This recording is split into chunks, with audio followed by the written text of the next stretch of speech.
Hi friends, ఈరోజు మనం ఈ మొక్కలు చూస్తూ కథ చెప్పుకుందాం. ఒక యువకుడు ఉంటాడనమాట.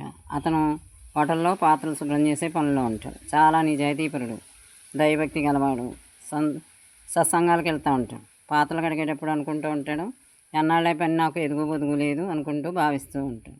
అప్పుడప్పుడు విచారంగా కూడా ఉంటాడు ఈ విషయమై. అతని స్నేహితుడు అడుగుతాడు, ఎందుకు అలా విచారంగా ఉన్నావని. ఈ పనులు నాకు ఇష్టం లేదు, ఇంతకు మించి ఎదగాలని ఉంది, ఏం చేయాలి అని అడుగుతాడు.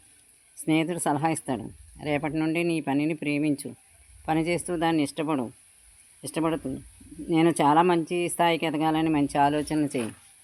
తర్వాత తన పనిని తను ఎంతో సంతోషంగా స్వీకరించి శ్రద్ధతో చేస్తూ ఉండేవాడు అనమాట. అతని పనిని చూసి అతని యజమాని అతన్ని పిలిపించి, నువ్వు చాలా బాగా చేస్తున్నావు కనుక నిన్ను పై స్థాయి మేనేజర్గా నియమిస్తున్నానని తెలియజేస్తాడు. మన ఆలోచనలే మనకి మంచి మిత్రులు. ఎప్పుడూ కూడా సంశయాత్మకంగా కానీ వ్యతిరేకంగా కానీ ఇష్టం లేకుండా అయిష్టంగా కానీ మనం చేయకూడదు. మన ఆలోచనలు ఉండకూడదు. మన భవిష్యత్తుకు మనమే అధికారులు కనుక మన ఆలోచనలు ఎప్పుడూ మనకి వ్యతిరేకంగా లేకుండా సకారాత్మకంగా ఉండాలి, నకారాత్మకంగా ఉండకూడదు. ప్రతి ఒక్క ఆలోచన అలా ఉన్నప్పుడు మనకు అన్నీ సానుకూలమై మనకి అనుకూలంగా ఉంటాయి అన్నమాట.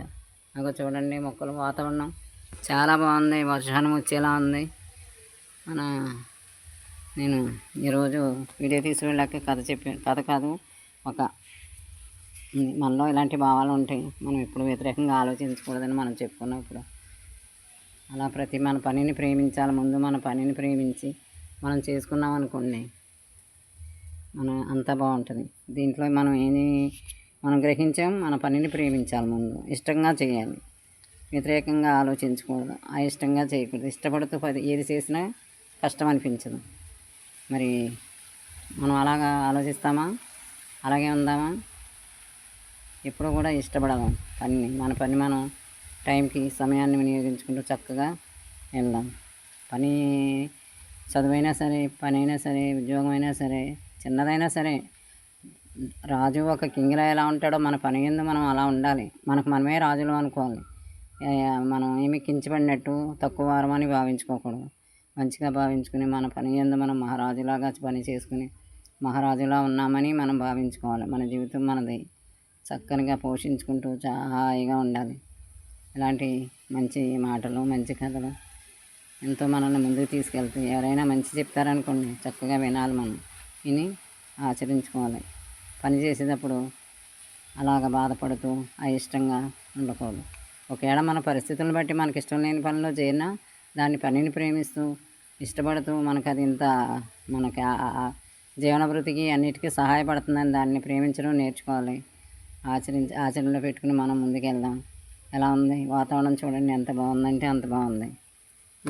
దీన్ని మనం ఈ చల్లని సాయంకాలాన్ని మంచి మాటలతో ముందు తీసుకెళ్ళాం. ఎంత బాగుందా కదా. అదొక గాలి ఏది నెత్తి మీద పడద్దా అన్నట్టుంది.